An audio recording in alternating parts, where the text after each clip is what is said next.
ভারতের ভিতরে আমার হুজুর মৌলানা শফিউল্লাহ রহমতুল্লাহ আলাইহে গহরডাঙ্গা শাইখুল্লাহ চৌমনি হুজুর রহমতুল্লাহ আলাই একদিন একটা গল্প শুনাইলেন। ভারতের ভিতরে একটা হিন্দু যুবক খুব সাধক, ওরই কাছাকাছি ওই এলাকায় বহুত বড় একজন কামেল ওলিয়ে কামেল পীর সাহেবের হাজার হাজার আলেম উলামা মুরিদ। তো সাহেব হুজুর বার্ধক্যে এসে প্রায় স্ট্রোক করেন, অজ্ঞান হয়ে পড়েন, বেহুশ হয়ে যান, আবার চিকিৎসা তদবির তালাফিরতে হুশ হয়। তো একদিন খবর পাইল হুজুরের মুরিদানরা যে ওই যে যুবক ভারতের ভিতরে হিন্দু যুবক সাধু, ওর একটা বাউন্ডারি এরিয়া আছে বাড়ির, ও একটা জায়গায় বসে গোসানিসি করে, সাধনা করে। তো যত বড় অসুস্থ রুগী হোক না কেন, অজ্ঞান বেহুশ রুগী হোক, তদবির লাগবে না, ওর বাড়ির এরিয়ার মধ্যে নিলেই হুশ হয়ে যায়। তো পীর সাহেবদের মুরিদদের স্বভাব মা বাপের চাইতে পীর সাহেবরে বেশি ভালোবাসে। বাপরে সারা বছরের মধ্যে একটা মুরগি কিনে খাওয়াবে না, অথচ পীর সাহেবের জন্য গরু কিনে পতাকা উড়োই নিয়ে যায়। এরকম আছে না আল্লাহ মানুষ? তো পীররে ভালোবাসে।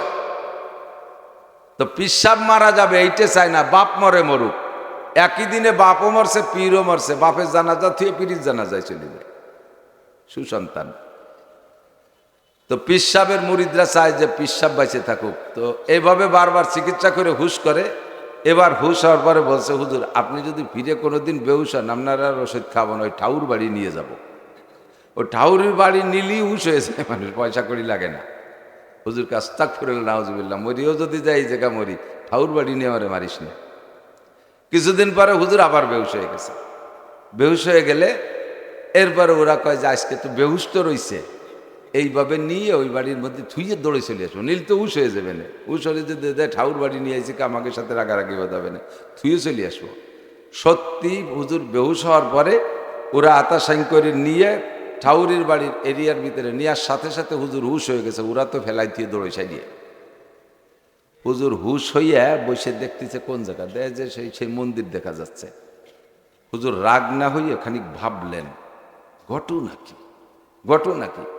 নাবালেক থাকতে নামাজ পড়ি, আমার জীবনে কোনোদিন নামাজ কাজা নাই, তকবিরে উলাও ছোটে না, ফরজ ওয়াজিব সুন্নাত মুস্তাহাব পর্যন্ত ছাড়ি না, সারা জীবন ভরে তাহাজ্জুদ পড়লাম, এত তিলাওয়াত, এত জিকির, এত মুনাজাত করলাম, এত সাধনা করলাম, ধর্মের এত কাজ করলাম, কিন্তু এই সিদ্ধি লাভ করতে পারলাম না যে কোনো রুগী আমার বাড়ির এরিয়ায় আসলে সে বেহুশ রুগী হুশ হয়ে যায়।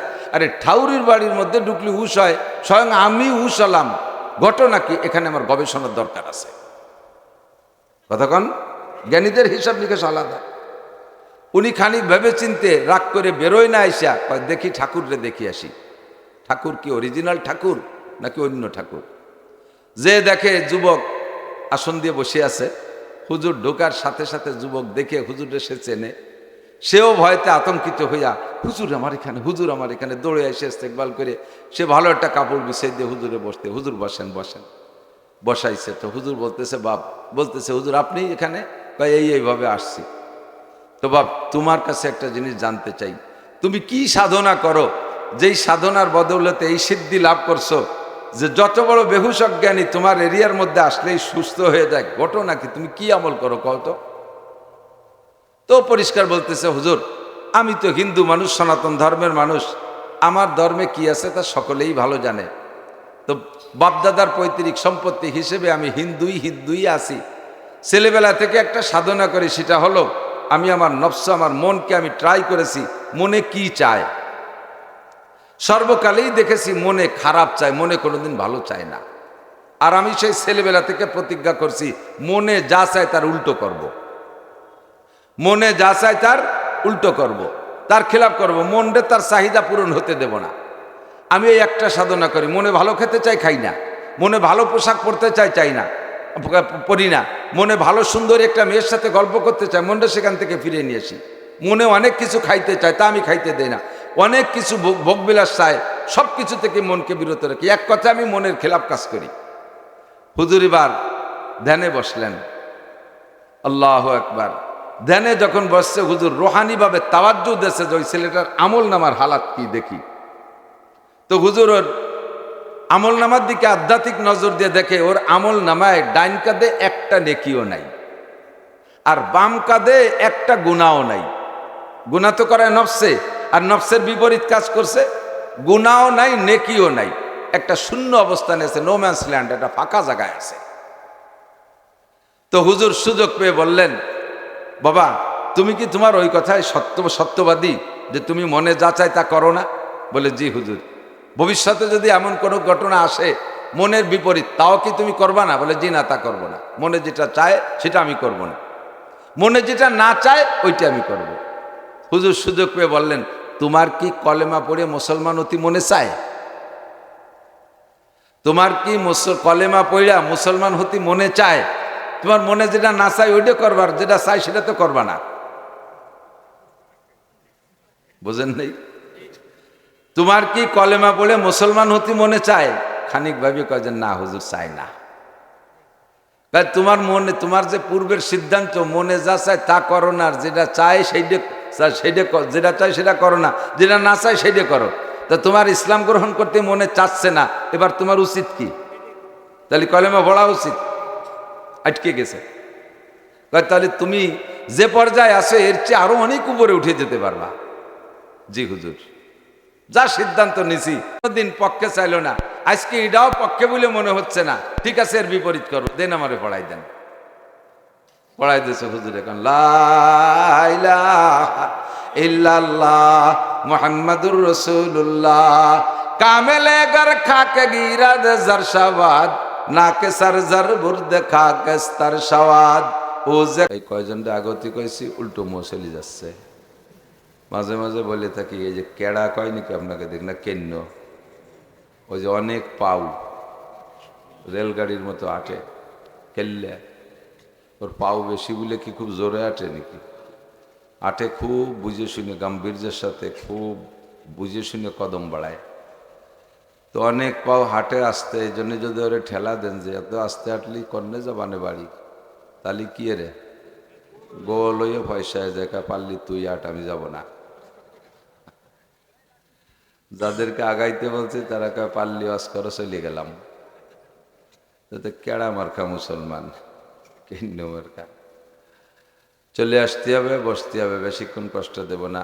আমার খেয়াল করছে আজকে যদি আল্লাহ পাক রব্বুল আলামিন বলায় একটা ফিকির করছে, সেটা হলো মাহফিল বিভিন্নভাবে চলতেছে। আমরাও জিন্দেগির শুরু যে সময় থেকে আলোচনা শুরু করছি, শুরু এক অবস্থা, শেষ আর এক অবস্থা। বয়সের পার্থক্যের কারণে কথারও পার্থক্য হয়ে যায়, এটাই নিয়ম। আজ থেকে 10 বছর আগে যে ওয়াজগুলো করতাম তার অনেকটা মনে উঠলে নিজেরই লজ্জা লাগে, এগুলো কেন বলতাম, এগুলো একটু শরম লাগে। আবার সামনে যদি আল্লাহ আরো কিছুদিন বাঁচায় রাখে, তখন কোন কথা জবানে আসবে, সে সময় উপযোগী কথাই আল্লাহ তাআলা শিখাই দিবেন। আল্লাহ তো হাজারো রং তামাশা, গান, গজল, কিস্সা কাহিনী বহুতই বলেছি এবং শুনেছেন, আপনারাও শুনেছেন। বাংলাদেশে বক্তারা যার যার নিজের এলেম যতটুক আছে সে ততটুক এলেমের অধিকারী, সে ততটুক জানে। বাকি শ্রোতা যারা, আপনারা দেশ বরেণ্য ওলামাই কেরামের, ততোধিক ওলামাই কেরামের বয়ান শুনেছেন, আপনারা আমাদের মতো বক্তাদের চাইতে একটুও কম জানেন না, বেশি ছাড়া। আমি শুধু আমার একার ওয়াজ জানি, আমি অন্য কেউ ওয়াজ শুনতে সময় পাই না। আপনারা 50 জন 100 জন বক্তার বয়ান শুনেছেন, আর প্রত্যেক বক্তার ভিতরে আল্লাহ তাআলা আলাদা আলাদা কাইফিয়ত দিয়েছেন, যাকে ফার্সিতে বলে হারগুলেরা রঙ্গ বইয়ে দেগারাস। প্রত্যেক ফুলের রং আর ঘেরান আলাদা, যার যার রঙে তাকে ভালো লাগে, যার যার ঘেরানে তাকে ভালো লাগে, কেউ কেউ সাথে তুলনা করার দরকার হয় না। তেমনই করে উলামায়ে কিরামকে আল্লাহ তাআলা পার্সোনাল কিছু হেকমত দিয়েছেন, এক একজন এক এক হেকমত দিয়ে মানুষ বসায় রেখে কিছু হিদায়তি কথা বলে। কেউকে আল্লাহ সুন্দর কণ্ঠ দিয়েছে, সে কণ্ঠ দিয়ে কানলিও ভালো শোনা যায়, হাসলিও ভালো শোনা যায়, গালাগালিও ভালো শোনা যায়, তাই শুনতে মানুষ তাকে ফাঁকে ফাঁকে কিছু ভালো কথা বলে। কেউকে গজলের যোগ্যতা দিয়েছে, সুন্দর লম্বা লম্বা গজল গেয়ে গিয়ে মানুষকে বসায় রাখে, তার ফাঁকে ফাঁকে কিছু ভালো কথা বলে। কেউকে আল্লাহ তাআলা গজলও দেয় নাই, কণ্ঠও দেয় নাই, কিন্তু ভরপুর নূর দেশে, যা বলে। মুফতি আব্দুল গফফার সাহেব হুজুর দামাত বরকাতুল আলিয়া নগরকান্দার হুজুর, সুর নাই, কথার ভিতরে যে একটা নূর, এত পাওয়া বড় কঠিন। আমার সুলতান আহমদ নানুপুরি হুজুর রহমতুল্লাহ আলাইহি ছিলেন, আরও বড়দের যাদেরকে দেখেছি অত সুরের ভক্ত ছিলেন না তারা। আমাদের এদানিংকার ইয়াং বক্তারা বিভিন্ন ব্র্যান্ডে ওয়াজ করে, ব্র্যান্ড। কেউ সিদ্দিকি ব্র্যান্ড, এই সিদ্দিকি সাহেবের যে সুর, এই সুর নকল করতে হবে, এ পারুক আর না পারুক চেষ্টা করে। লাস্টে যে শুরু একভাবে করে, খানিক পরে যে টিকতে পারে না, শেষে বাজাই কোজায় যায় কাউয়ের মতো। কাউ একটা পাখি আছে না, ওরে কি কেউ খাঁচায় পোষে? কাউও পোষেনি কেউ। শালিক পোষে, ময়না পোষে, টিয়ে পোষে, কত পাখি পোষে, কিন্তু কাউও কেউ পোষে না। ময়ূর পোষে। তো ময়ূরীর পেখম ছড়ানো আর তার নাচ দেখে মানুষ গোল হয়ে দেখতেছে, কাউর খুব হিংসে আসছে যে এও পাখি আমিও পাখি, ওরে দেখে আর আমারে দেয় না। ঘটনা কি? বরঞ্চ আমারে দেখলে সবাই চ্যাঙ্গা মারে, ডেলা মারে, গাইগুতো দেয়। তো কোন যোগ্যতায় ময়ূর এত আদরের? তো দেখছে যে ওর পেখম, গায়ের রংটা তো অনেক অনেক সুন্দর, এটা আল্লাহ প্রদত্ত, অত আর আমি রং মাহাইয়ে বানাতে পারবো না। তবে ওর হাঁটাটা বড় চমৎকার। তোর হাঁটাটা শিখতে পারিনি কি দেখি, কমপক্ষে একটু হলেও আদর পাবো। তো ওর যে ব্রেন, ওর ব্রেন দিয়ে তো আর ওই আর একজনের তা শেয়া সম্ভব না। তবে চেষ্টা করছে বেশ কিছুদিন ময়ূরীর আটা শিখতে যে চেষ্টা হতে হতে সে নিজের আটাও ভুলে গেছে। আর ওদিকে ময়ূরীর আটা শিখতে পারিনি, ময়ূরীরটা শিখতে পারি না, নিজেরটাও ভুলে গেছে। আর আটে কিরম, সবাই আটে এইভাবে সামনের দিক পাও দিয়ে না, কাউ জোড়া পাও দাঁড়িয়ে মোলা পায়। নিজেরটাও ভুলে গেছে, কাউ ময়ূরীরটাও শিখতে পারে, আইডিও মোহলা পায়। তো ব্র্যান্ডের আজ আর একজনের সুর নকল করতে যাই শেষে আইডিও মোহলা পায় খানিক পরে যাইয়া। নিজেরটাও থাকে না, যেটা ধরতে গেছিল তাও পারে না। আমার সুরও নাই, নূরও নাই। আমি এভাবে আপনাদেরকে ক্লাসের মতো মাদ্রাসায় পড়াই, তারই একটা ক্লাস মাঠে নিয়ে আসার চেষ্টা করি। যে আপনারা তো হাজারো মানুষ আছেন জীবনে মাদ্রাসায় যান নাই আর যাবেনও না, কিন্তু মুসলমান তো হতে হবে, মোমেন তো হইতে হবে, ঠিক না? মোমেন হয়ে দুনিয়া থেকে যেতে হবে, মুসলমান হয়ে দুনিয়া থেকে যেতে হবে। আল্লাহর বিধান যথাসম্ভব সংগ্রহ করে আমলে আনার চেষ্টা করতে হবে। তো বিষয়টা আমি যদি না জানতে পারি তাহলে মানতে পারবো না। আমার হুজুর বলতেন, মানতে হলে জানতে হবে, মানতে হলে জানতে হবে, বুঝতে হলে, খুঁজতে হলে বুঝতে হবে। কি খুঁজবো সে জিনিসটাকে না বুঝলে খুঁজবো কি? কিনতে হলে চিনতে হবে। কি কেনবো তা আমি চিনি না, তা টুয়োটা কি কেনবো? তো এই তাহলে হুজুর বলতেন যে মানার আগে জানতে হবে, মানার আগে জানতে হবে, কেনার আগে চিনতে হবে, খোঁজার আগে বুঝতে হবে, খুঁজতে হলে বুঝতে হবে। আমাদের জিন্দেগিতে সবচাইতে শ্রেষ্ঠ একটা ওয়াজ নবী আলাইহিস সালাতু ওয়াস সালাম বলেছেন, সময় কম কামাই বেশি। সময় কম কামাই বেশি, অল্প সময় বেশি ইনকাম করে যেতে হবে। সময় অল্প, সময়ের ভিতরে মোটা ইনকাম। যে যে কৌশল আছে, হুজুরের ব্যাপারেও সুপরামর্শ দিয়েছেন। আল কাইয়্যিসু মান দানা নাফসাহু ওয়া আমিলা লিমা বাদাল মাউত ওয়াল আজিজু মান আতবা নাফসাহু হাওয়াহা ওয়া তামান্না আলাল্লাহ। চালাক, জ্ঞানী, হুঁশিয়ার, বুদ্ধিমান, পাশাপাশি তর্জমা। চালাক, জ্ঞানী, হুঁশিয়ার, বুদ্ধিমান। মান ওই ব্যক্তি, দানা নাফসাহু যে নিজেকে নিজে দিনদার বানায়, দানা নাফসাহু নিজেকে নিজে দিনদার বানায়, ওয়া আমিলা লিমা বাদাল মাউত আর পরকালের জন্য আমল করে প্রস্তুতি নেয়। এই লোকটা সবচেয়ে জ্ঞানী। আর জ্ঞানীর বিপরীত কি? অজ্ঞানী বা বোকা। তাও হাদিসে আছে ওয়াল আজেজ, কোন কোন হাদিসে আছে ওয়াল আহমাক। আহমাক, বোকা, আনাড়ি, কমবক্ত, পোড়া কবলে, হতভাগ্য, দুর্ভাগ্য ওই ব্যক্তি মান আতবা নাফসাহু হাওয়াহা, মনে যা চায় তাই করে, মনে যা চায় তাই করে। ওয়াতামান্না আলাল্লাহর, ফাঁকে ফাঁকে সামান্য একটু কিছু ভালো কাজ করে বেহেশতের আশা করে বসে থাকে। সারা বছর নামাজ নাই, রোজা নাই, সবে বরাতে 2 কেজি জিলাপি কিনে দিয়ে বেহেশতে কিনতে চায়। সে রাত্রিও নামাজ পড়ে না। আছে না এরকম আল্লাহওয়ালা মানুষ? সারা বছর নামাজ নাই, রোজা নাই। আমার কলাখালী হুজুর বলতেন, না নামাজ হয় না রোজা, না জাকাত না হজ, না নামাজ হয় না রোজা, না জাকাত না হজ, तो फिर खुशी के बाद क्या कोई जढ़ाए ना जज নামাজ নাই, রোজা নাই, হজ নাই, জাকাত নাই, ফরজ নাই, অজিব নাই, কোনো কিছু নাই। বছরে একবার শবে বরাতে এক রাত, অথবা শবে কদরে এক রাত, অথবা রমজান মাসে 10-20 জন ইফতারি খাওয়াইয়া বেহেশতের আশা করে বসে থাকে। এরকম আহমক আছে না? এদেরকে বলে আহমক। আমি বলি না, হুজুর বলেছেন। আতবা নাফসাহু হাওয়াহা, তাদের স্বভাব হলো মনে যা চাই তাই করে। আর মন রে আল্লাহ এমনভাবে বানাই দিয়েছে, মনের উপরে রাজত্ব দিয়ে দিয়েছে এক মিস্টার রে। মন পরিচালনার রাজত্ব দিয়েছে এক মিস্টার। মিস্টারের নাম জানেন? মিস্টার ইবলিস। বলেন কি নাম? হযরত মাওলানা ইবলিস, মিস্টার ইবলিস। তাকে কলবের উপরে রাজত্ব দিয়ে দিয়েছে, কলব পরিচালনার যোগ্যতা তারে দিয়ে দিয়েছে। মানুষের মনকে পরিবর্তন করতে পারে। হুজুর বলেন, ইন্না শাইতানা ইয়াজরি মিন আহাদিকুম মাজরাদ দাম, শয়তানকে আল্লাহ ক্ষমতা দিয়েছে, পাওয়ার দিয়েছে, মানুষের রক্তের সাথে শিরা উপশিরায় চলতে পারে। কলবের উপরে যাইয়া কলবের স্টার্টিং ডান থেকে বাম দিক ঘুরাইতে পারে। এ কখনো কলবকে আর নফসকে, মনকে ভালোর দিকে যাইতে দেয় না। এনি ম্যান এভরিবডি, কি বলবেন আলেম মানে পাবলিক, আর কি বলবেন আলেম, প্রত্যেকটা মানুষের নফসের চাহিদা খারাপ জিনিস ভালো লাগে। মমতাজের গান আপনারা তো ভালোবাসেনি, আমাকেও কানে আসলে একটু কান কাজ করে শুনতে মনে চায়। যদিও ফিরে নিয়ে আসি জরুরি, কিন্তু শুনতে তো ভালো লাগে। আরে শয়তানকে আল্লাহ যে সুর দেশে, এক আজীব কারবার। এই সুরে সেদিক মন টেনে নিয়ে যায়। প্রত্যেকটা মানুষের নফস খারাপ দিক চায়, ভালোর দিক আনতে হয় জোর করি, আর খারাপের দিক জোর করে নেওয়া লাগে না, অনায়াসে চলে যায়। এটাই হলো স্বভাব, এটাই স্বভাব।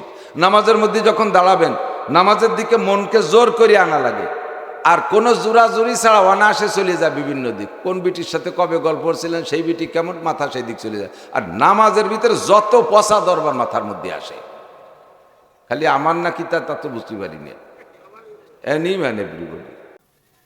ভারতের ভিতরে আমার হুজুর মাওলানা শফিউল্লাহ রহমতুল্লাহ আলাইহে, গহরডাঙ্গা শাইখুল্লাহ চৌমনি হুজুর রহমতুল্লাহ আলাই একদিন একটা গল্প শুনাইলেন। ভারতের ভিতরে একটা হিন্দু যুবক, খুব সাধক, ওরই কাছাকাছি ওই এলাকায় বহুত বড় একজন কামেল ওলিয়ে, কামেল পীর, পীর সাহেবের হাজার হাজার আলেম উলামা মুরিদ। তো পীর সাহেব হুজুর বার্ধক্যে এসে প্রায় স্ট্রোক করেন, অজ্ঞান হয়ে পড়েন, বেহুশ হয়ে যান, আবার চিকিৎসা তদবির তালাফিরতে হুশ হয়। তো একদিন খবর পাইল হুজুরের মুরিদানরা যে ওই যে যুবক ভারতের ভিতরে হিন্দু যুবক সাধু, ওর একটা বাউন্ডারি এরিয়া আছে বাড়ির, ও একটা জায়গায় বসে গোসানিসি করে, সাধনা করে। তো যত বড় অসুস্থ রুগী হোক না কেন, অজ্ঞান বেহুশ রুগী হোক, তদবির লাগবে না, ওর বাড়ির এরিয়ার মধ্যে নিলেই হুশ হয়ে যায়। তো পীর সাহেবদের মুরিদদের স্বভাব মা বাপের চাইতে পীর সাহেবরে বেশি ভালোবাসে। বাপরে সারা বছরের মধ্যে একটা মুরগি কিনে খাওয়াবে না, অথচ পীর সাহেবের জন্য গরু কিনে পতাকা উড়োই নিয়ে যায়। এরকম আছে না আল্লাহ মানুষ? তো পীররে ভালোবাসে। তো পীর সাহেব মারা যাবে এইটা চায় না, বাপ মরে মরুক। একই দিনে বাপও মরছে, পীরও মরছে, বাপের জানাজা থুয়ে পীরের জানাজায় চলে যায়, সুসন্তান।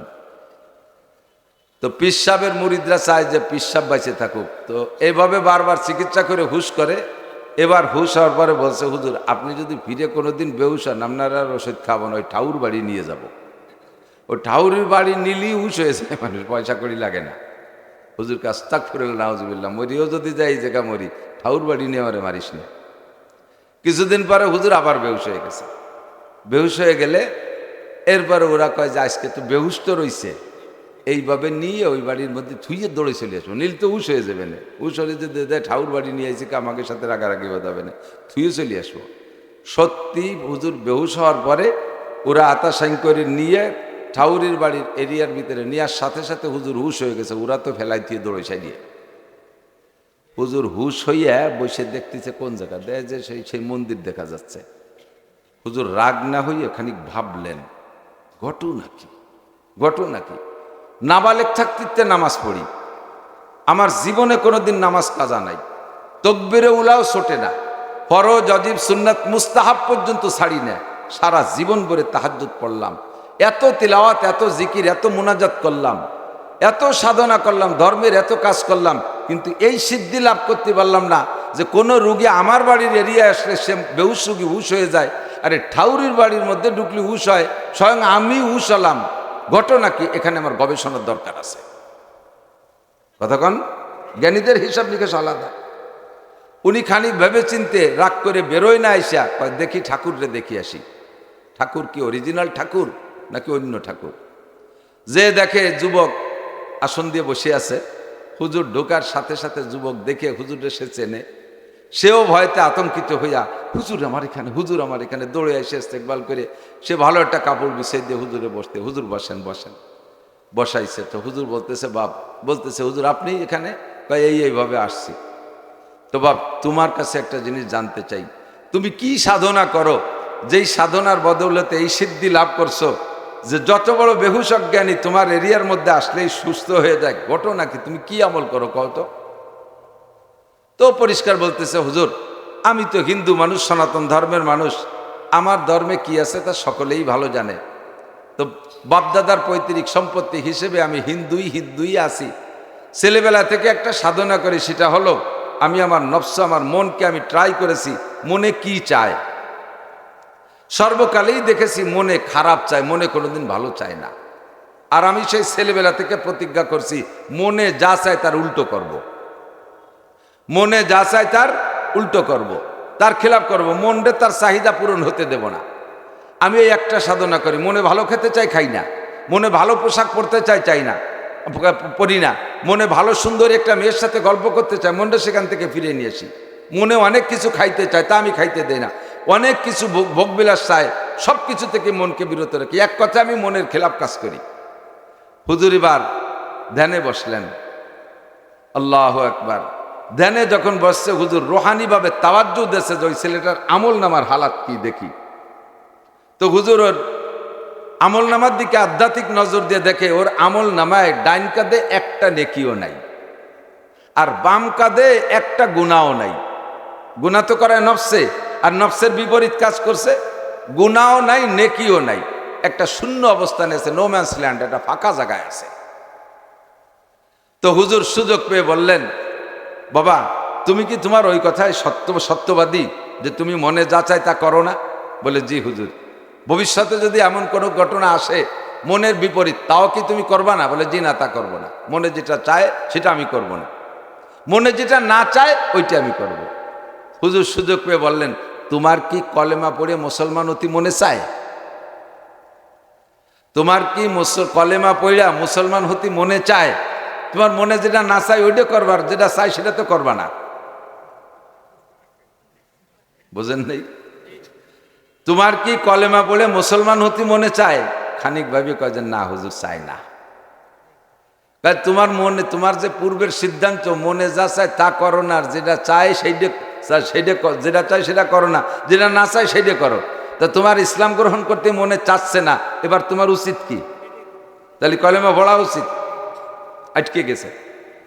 তাহলে তুমি যে পর্যায়ে আসো এর চেয়ে আরো অনেক উপরে উঠে যেতে পারবা। জি হুজুর, যা সিদ্ধান্ত নিছি দিন পক্ষে চাইলো না, আজকে এটাও পক্ষে বলে মনে হচ্ছে না, ঠিক আছে এর বিপরীত করো, দেন আমারে পড়াই দেন। পড়াই দিয়েছে হুজুর। এখন লা ইলাহা ইল্লাল্লাহ মুহাম্মাদুর রাসূলুল্লাহ কামেলে গর খাকে গিরাদ জারশাবাদ নাকে সরজর বুর্দ খাকে স্তর সওয়াদ ও জকারে বাহর গওহারা ওয়ারাদ আজিয়াহা সোয়ে বরসর আওরাদ গর্তু সঙ্গে খারাও মর মরবুদি চোবা সাহেব দিল রসি গওহার ছবি। তুমি যদি যোগ্য মানুষের মুঠের মধ্যে, যদি যোগ্য মানুষের হাতের মধ্যে যদি ছাইও দেওয়া হয় তা স্বর্ণ হইয়া যায়, অযোগ্যর হাতের ভিতরে সোনা দিলেও মাটি হইয়া যায়। তুমি যদি সঙ্গে মরবার সত্য পাথর হও, আল্লাহওয়ালা দিলওয়ালা মানুষের সোহবতে গেলে গলে তুমি মোমের মতো পানি হয়ে যেতে বাধ্য হবা। আল্লাহওয়ালার আল্লাহর বুজুর্গের সোহবতে এতটুক সুয়ালাইগা যুবকটা কলেমা পড়ে ইসলাম গ্রহণ করেছে। এরপরে হুজুরের সাথে চলে আসছে, হুজুরের মাদ্রাসায় পড়া যোগ্য বিজ্ঞ আলেম হয়ে গেছে। পরবর্তীতে হুজুরের স্থানে ওই জায়গার সে স্থলাভিষিক্ত খলিফা হয়ে গেছে। কামেলে গর খাক গিরাদ জার সওয়াদ না কে সর জর বুর্দ খাকে স্তর সওয়াদ আল কাইয়িস মান দানা নাফসাহু ওয়া আমিলা লিমা বাদাল মাউত।